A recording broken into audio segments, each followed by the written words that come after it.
Police station में काम करता था, सफाई का काम करता था। आप सोच सकते हैं हमारी तरह उसका भी परिवार था। नई नई शादी हुई थी, 2-3 महीनों का बच्चा था। पुलिस स्टेशन में चोरी हो गई। चोरी का इल्ज़ाम उस पर लगाया गया। उसके पूरे परिवार को उठाकर पुलिस स्टेशन में ले गए। आप हंस रहे हैं, लेकिन ये गंभीर बात है। एक बच्चा मेरे बच्चे की उम्र का है। उन्होंने भीड़ देखी, घर आने की कोशिश की तो पुलिस ने गोली से मार डाला। फिर जब वो अपनी लड़ाई लड़ने के लिए गई तो उसको जलाकर मार डाला गया होता तो हम पर क्या बीतती।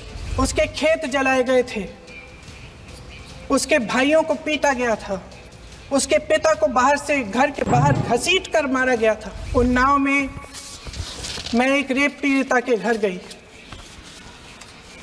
उसे जलाकर मार डाला था। वो शायद 20-21 साल की होगी। हम सबके बच्चे हैं।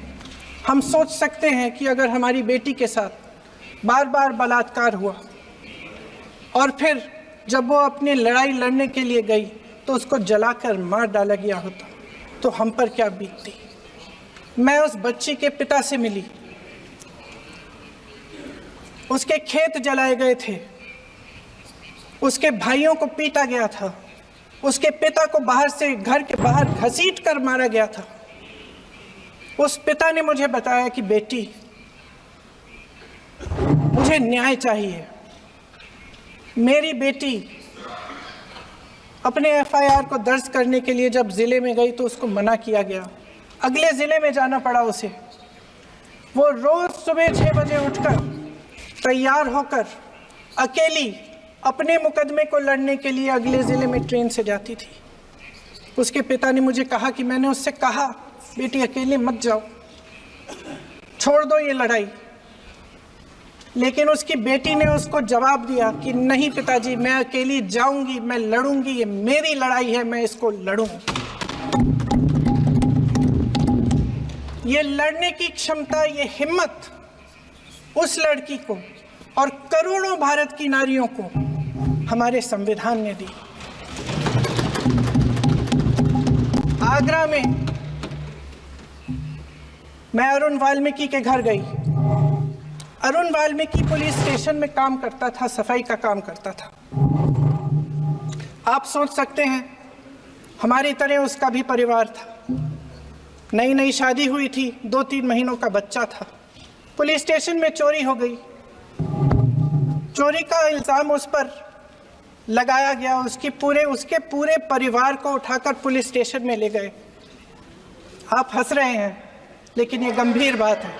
क्या गंभीर बात। शर्म करो। शर्म। अरुण वाल्मीकि को पीट पीट के मार डाला, उसकी बीवी को पीटा, उसके पिता के नाखून निकाले, उसके पूरे परिवार को पीटा गया। जब मैं उस जवान महिला से मिलने गई जो अभी अभी विधवा हुई थी तो उसने मुझे कहा कि दीदी, हमें सिर्फ एक चीज़ चाहिए, हमें न्याय चाहिए और हम इस न्याय के लिए लड़ते रहेंगे, चाहे कुछ भी हो जाए। ये हिम्मत उस महिला को हमारे संविधान ने दी।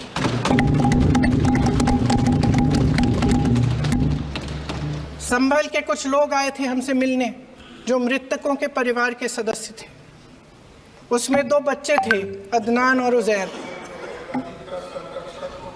आप सुनिए। उसमें 2 बच्चे थे, अदनान और उजैर। एक बच्चा मेरे बच्चे की उम्र का है, दूसरा उससे छोटा 17 साल का है। दर्जी के बेटे थे। दर्जी का एक ही सपना था कि वो अपने बेटों को पढ़ाएगा, लिखाएगा। एक बेटा डॉक्टर बनेगा, एक बेटा भी सफल होगा दूसरा बेटा भी अपने जीवन में सफल होगा। उनके पिताजी हर रोज उनको स्कूल छोड़ते थे। उस दिन भी स्कूल छोड़ने के बाद अपनी दुकान में चले गए। उन्हें पता नहीं था कि विवाद हो रहा है। उन्होंने भीड़ देखी, घर आने की कोशिश की तो पुलिस ने गोली से मार डाला। वो 17 साल का बच्चा अदनान मुझसे कहता है, वो 17 साल का बच्चा अदनान मुझसे कहता है कि मैं बड़ा होकर डॉक्टर बन के दिखाऊंगा, मैं अपने पिता का सपना साकार करूंगा। ये सपना, ये आशा उसके दिल में हमारे संविधान ने डाली।